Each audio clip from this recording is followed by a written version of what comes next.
Hi everyone, welcome to Out of the Box Room, where I'm joined by travel industry professionals to talk and to share experiences, both personal and professional, straight out of my box room turned into an office. Please don't forget to like, to share, and most important, to come back for more.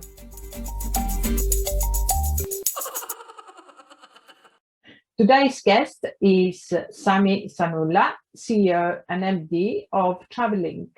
I hope you enjoy it. Good morning, Sami. Thanks very much and welcome to the box room. I've known Sami for a number of years and we've been very good business partners, but for those listening to us that don't know you, would you mind giving a brief introduction? Thank you very much, Patricia, for having me on your show. And it's a great pleasure to see that you're keeping well in the little box room and working very efficiently. My name, for those of you who don't know, is Sami Sanaullah, and I am from the travel industry. I represent a private independent travel company in London, United Kingdom, for the past 28 years. My career has always been in the travel industry. I have been a lecturer in travel and tourism and head of travel studies for a private college. And travel is my passion. So I really love being in the travel industry, helping people grow in the travel industry. I have so far trained a lot of people who continue to work successfully in the travel industry. And of course, I am very aware of the challenges that we are facing during this pandemic that is making it so difficult for the industry to recover. Well, thank you so much. And you've been a pillar in the travel industry and also taking over your weekends now with me. And thank you so much as well for coming on Sunday. But something happened in January because Sami is very active in social media. Something happened in January that made all your followers in social media incredibly jealous because in January, you actually traveled. How was this? How was your experience? It was a very challenging experience, I must say, but also rewarding. As you know, Patricia, I travel a lot. I travel frequently. And last year, 2020, I traveled in January and I traveled in February. And I came back on the 7th of March only to face the lockdown. And I felt like a pigeon with the wings clipped. So I couldn't travel anywhere. I had plans to travel last August, but it didn't materialize. And eventually I had some pressing work in the United Arab Emirates. So I had to go to the Emirate of Ajman and I traveled to Dubai in January. The process. The process. Tell us, how was it? Was it difficult when you left Heathrow? How was everything? Well, just for the benefit of all those who are looking to travel in this pandemic times, there is a lot more to than just traveling and being at the airport. There's a lot that happens before. You need to plan your PCR tests, that your PCR tests are within that 72-hour time frame. And then, of course, you need to ensure that the country you are traveling to is going to accept you regardless of your nationality and your residency, because you could be a citizen of a country living in a country that is not on the permitted list. So it's very important that we look into all the minute details before traveling. And that does become a lot more demanding than in the past. As of course, we know we are citizens of the European community countries, and we take it for granted that, yes, we are allowed into countries that have visa-free travel. But at the moment, it's not to do about the politics of the nationalities, but it's to do about the safety of the country you are coming from and the safety of the country you are going to. All those have to be taken into account before you can successfully plan a travel. Then, of course, remembering that you do have to also bear in mind the quarantine facility, the requirements, whether you need to be quarantined. So if you're planning a holiday of 7 days and you end up in quarantine in a hotel, your holiday or your work that you are going for business may become totally useless. So that's very, very important that you are aware of all the requirements at both sides, and also when you return to the UK, what happens. So these are very important. How was in the aircraft? Did you feel safe, and was there space between you and the other person? Yes, there was reasonable distancing as is possible. As you know, on the aircraft, you cannot really have 1 meter if you have a seat right behind you. But to Mm. the best of the ability, it was not immediately behind, but it was, if you have a seat of three, one person is sitting on the window, other person is sitting on the aisle. So you have that little bit of distance between the people.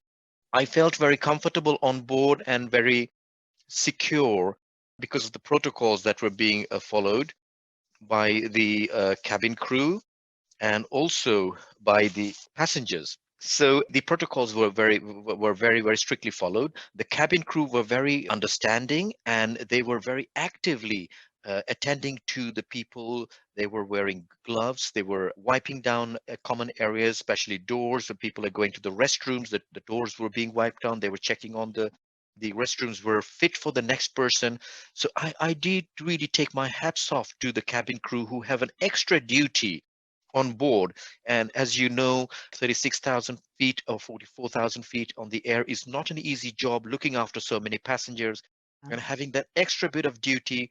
I do salute the cabin crew members and the airlines who are doing their best possible to ensure the safety of the passengers on board. Fantastic. Just very briefly, Sami, you know, I'm Italian. I love my food, even aircraft food. So how was catering? It was very good. I must say that the food was warm food. It was cooked food. As opposed to another airline, when I flew back, I didn't have any warm food at all.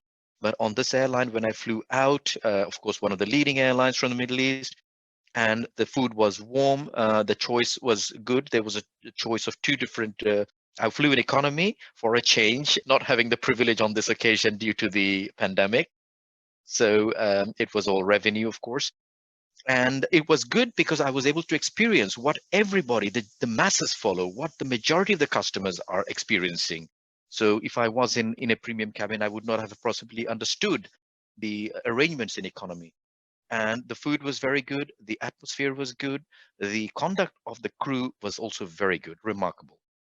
So whilst here in the UK and the many followers you have across the world were so jealous of you, thinking that you were lying down on a beach and enjoying yourself with lovely food, you got to Dubai or United Arab Emirates and something happened.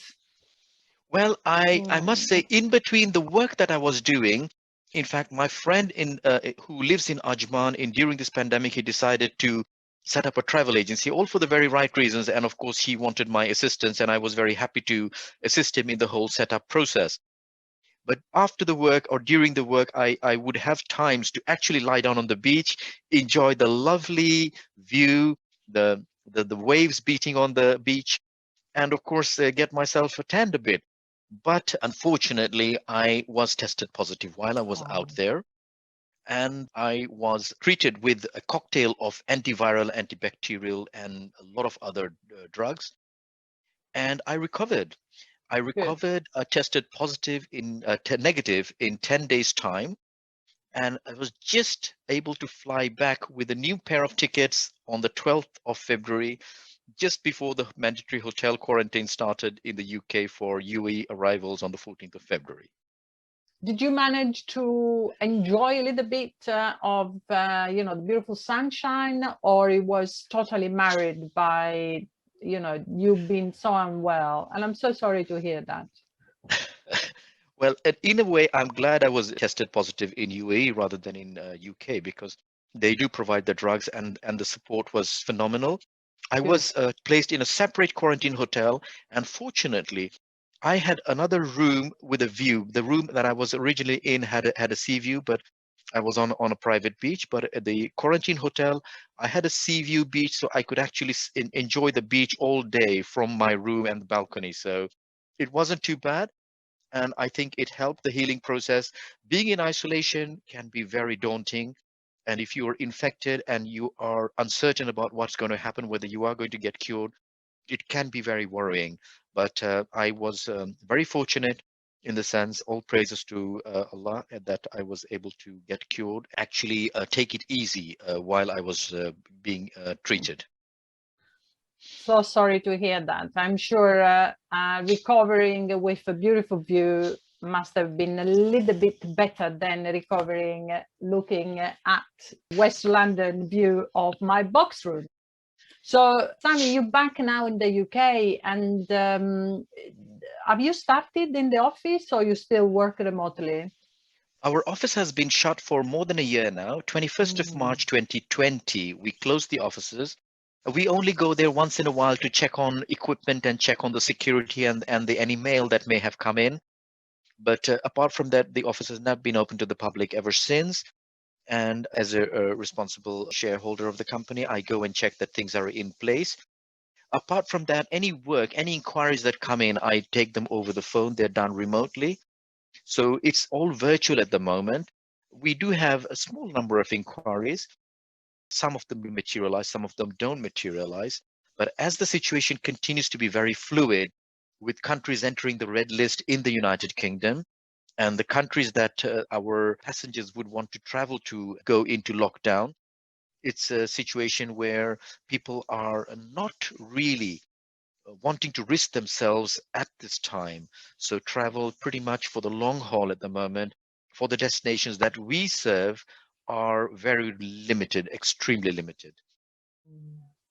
And you may answer this, you may not, but did you manage to save all your resources or unfortunately were some casualties? Well, first of all, our main resources as I look at it are my colleagues. And my colleagues, of course, they have been working in the company for, some of them have been working for more than 20 years. The least we have has been working for over 5 years. Wow. So we have a very low staff turnout. And of course, they are our assets. We look at them as people who have invested in the company with their sincerity, with their effort, and with their commitment to making the company successful. So as some companies have done, and I do not sort of criticize them, have decided to simply close down because it is more cost effective financially to close down the company rather than to have more losses. We, on the other hand, my co-director and myself have decided that we will continue regardless of the losses that we incur, which will be coming, of course, from our reserves. But we know, we are very confident that travel will return. It will be challenging, but it will return. And we are holding on to all our resources that we have in the UK in terms of all our colleagues. So nobody has lost their jobs in the UK. Plenty of respect to you and to your company and your business associate. Thank you. And lastly, Sami, because of what happened this year or going forward, have you got any project or you just look forward to restart? Is anything that has changed in your business model or will change? Well, definitely the business model for the entire industry has changed to become to more virtual rather than physically attending. So most of our colleagues, I do have team meetings just to keep everybody up to date and of course to make them aware of the need to become virtually available. And that is certainly the way that we will look forward to traveling out more virtually in terms of keeping in touch and knowing our customers. I maintain contact with our customers. So whether they're traveling or not, just to keep them in the know that we are still around, we are aware of the situation and we are there to assist them if they need. And that's very useful where customers do come back to us and make that inquiry, whether they're traveling immediately or not, that they keep that contact with us. Thank you so much for being an incredible guest and also for being with us on a Sunday morning. I wish you success and well, I hope to see you soon in person. We still have to have a nice drink together and maybe a curry, you know, I look forward to that.